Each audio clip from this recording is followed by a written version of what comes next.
Você já passou pela experiência de ter um carro enguiçado no meio de uma rua com o capô aberto e ficar olhando aquele monte de peças sem saber o que elas significam? Pois é, sabe que isso tem tudo a ver com a nossa teleaula de hoje. É claro que nós não vamos ensinar como se conserta um carro, mas nós vamos tentar entender e conhecer os princípios de funcionamento de alguns tipos de máquinas térmicas. Na teleaula de hoje, você vai saber o que são máquinas térmicas e conhecer os ciclos termodinâmicos. Vai conhecer também os princípios básicos do funcionamento de um motor a gasolina de 4 tempos. Portanto, agora preste muita atenção, porque a nossa teleaula está apenas começando.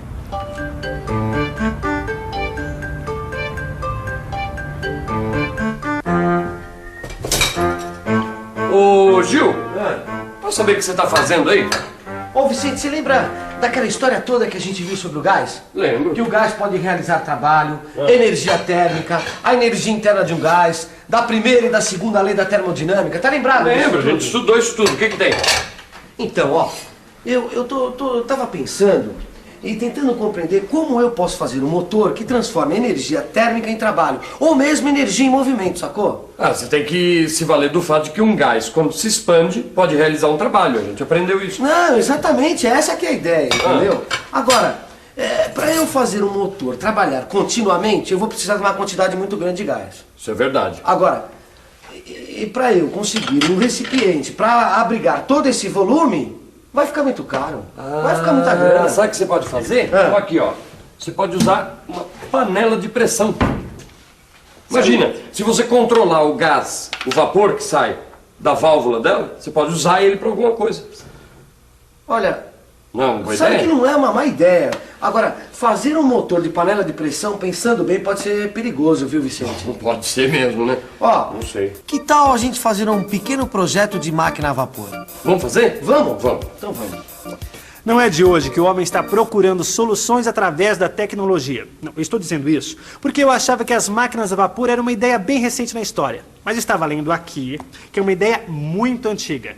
Na antiga Grécia, um homem chamado Heron já havia construído uma máquina a vapor. Não, incrível isso, não?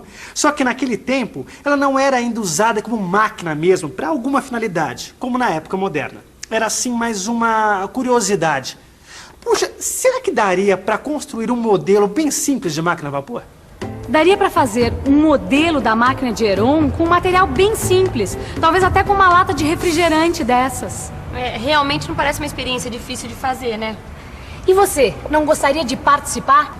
Olha só, a primeira coisa a fazer é arranjar uma lata cilíndrica como essa aqui, aí fazer 2 furos oblíquos, como esse aqui. Você pode utilizar um prego para fazer esse furo, certo? A função desses orifícios é, quando a água entrar em ebulição, o vapor formado por ela deve sair pelos orifícios em jatos contrários, tangentes à parede da lata, certo? Agora, muito cuidado, porque você deve tampar a lata cuidadosamente para que o vapor saia somente pelos orifícios, certo? Depois nós temos que suspender a lata, como esta aqui está suspensa. Aí nós vamos aquecer a água que está na lata com uma chama. Então vamos lá. Aí é só observar o movimento da lata conforme o vapor vai sendo expelido. Não é que a nossa maquininha funcionou, meu? Rapaz, estou me sentindo um verdadeiro inventor, viu? Sabe o que eu tava pensando? A gente podia usar essa máquina pra puxar o jornal lá da portaria, hein? Mas olha, legal. tinha que ser, eu acho que uma máquina bem maior e bem mais eficiente que essa aí, viu, Vicente? Você acha? E como é que ia ter que ser essa máquina, então? Não sei. Vamos colocar a cabeça pra funcionar, rapaz. Que tal a gente pensar um pouco, hein? Vamos pensar um pouco. Deixa eu pensar um pouco. Teria que ser alguma coisa mais ou menos assim, como a roda de uma locomotiva presa a um pistão.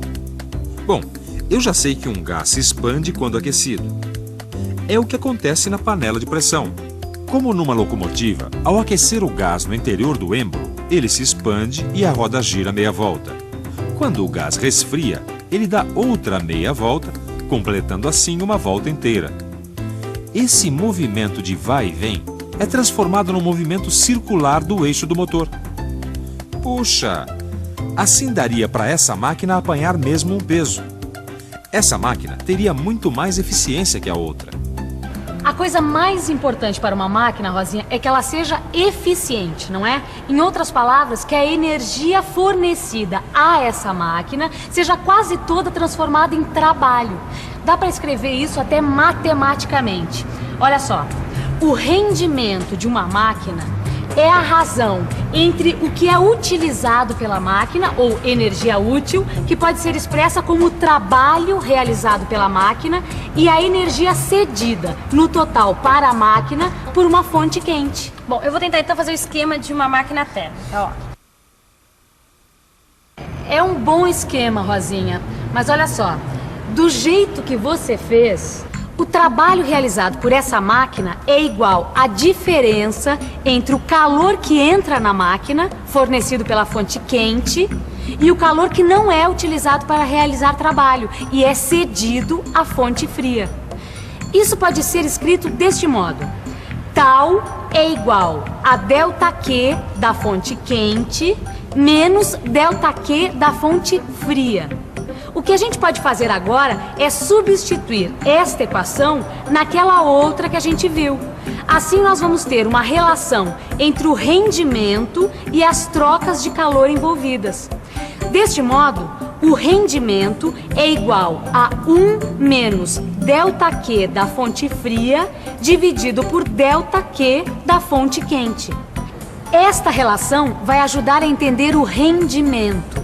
Veja bem, se a fonte quente fornece uma certa quantidade de calor, que é igual à quantidade de calor cedida à fonte fria, não sobra nenhuma energia para a realização de trabalho. Ou seja, esta razão aqui, ΔQ da fonte fria sobre ΔQ da fonte quente, será igual a 1. E este resultado indica que o rendimento é nulo. A máquina não vai funcionar. Bom, deixa eu ver se eu entendi.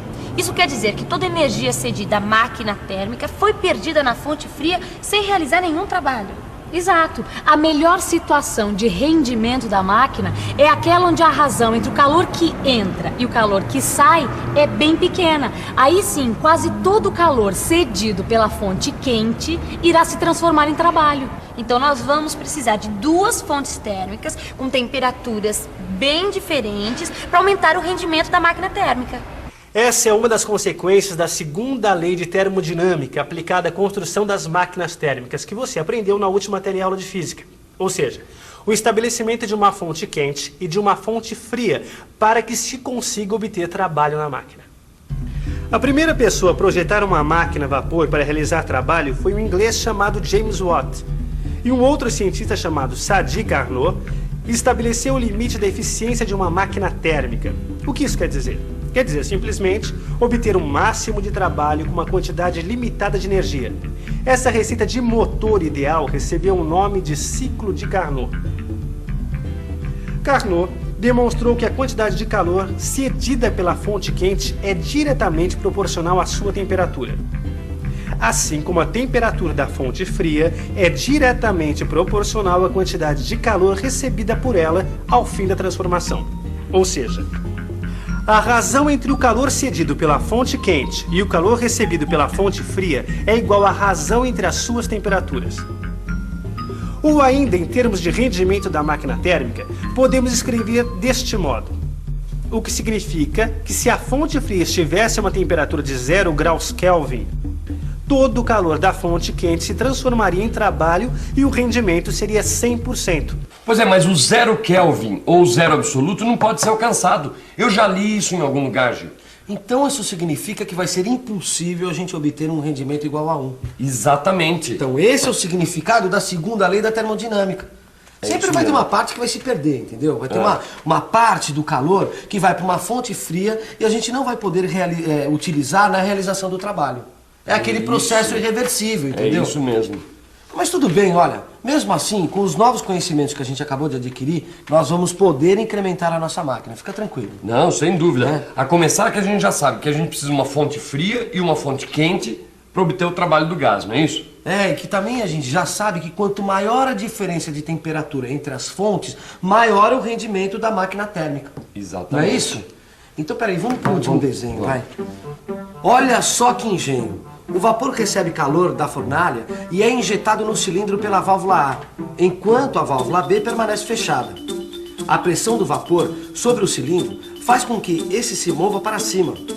Antes da volta do cilindro, abre-se a válvula B e fecha-se a A. O vapor, então, escapa para o condensador, onde uma corrente de água fria provoca a sua condensação, reduzindo a pressão.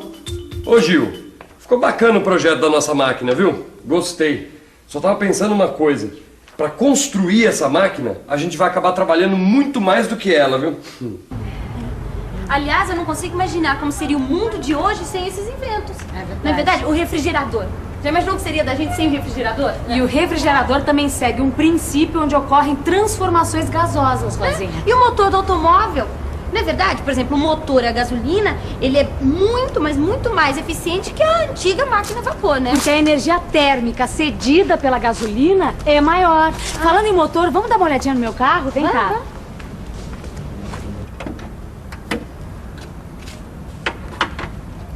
Olha só, Rosinha, esse tipo de motor de automóvel é chamado de motor de 4 tempos, porque ele segue 4 etapas: compressão, ignição, expansão e exaustão. Exatamente! Na compressão, uma mistura de gasolina e ar é injetada pela válvula de admissão dentro da câmara de combustão. O pistão sobe comprimindo a mistura, aumentando assim sua pressão e temperatura. Depois vem a ignição. Aqui existe um dispositivo, a vela, que solta uma faísca. Essa faísca vai inflamar a mistura que está muito comprimida, gerando uma explosão, que por sua vez gera gases residuais a uma pressão muito maior. A terceira etapa é a expansão. Com o aumento da pressão e temperatura, os gases residuais da explosão se expandem rapidamente, impelindo o pistão para baixo. Finalmente, vem a exaustão. Quando chega aqui, a válvula de escape está aberta e a de admissão fechada. Isso permite que os gases residuais saiam da câmara de combustão para que o ciclo se reinicie. Eu acho que o motor do meu carro está precisando de uma boa revisão. Ótima ideia. E eu acho que a gente também está precisando de uma revisão, você não acha? E atenção, se liga aí, que é hora da revisão. Na teleaula de hoje, você viu como funciona uma máquina térmica e quais são os princípios de uma máquina a vapor. Aprendeu que existe um limite máximo para a transformação de calor em trabalho. Aprendeu também que é necessária uma fonte quente e uma fonte fria para que se possa obter trabalho de uma máquina térmica. Constatou que o limite de rendimento de uma máquina térmica está contido na expressão da segunda lei da termodinâmica. Finalmente, conheceu os princípios básicos de funcionamento de um motor a gasolina de 4 tempos. Agora é hora de você colocar em prática tudo o que você aprendeu, estudando atentamente seu livro de física, resolvendo os exercícios e procurando tirar todas as dúvidas. Até a próxima!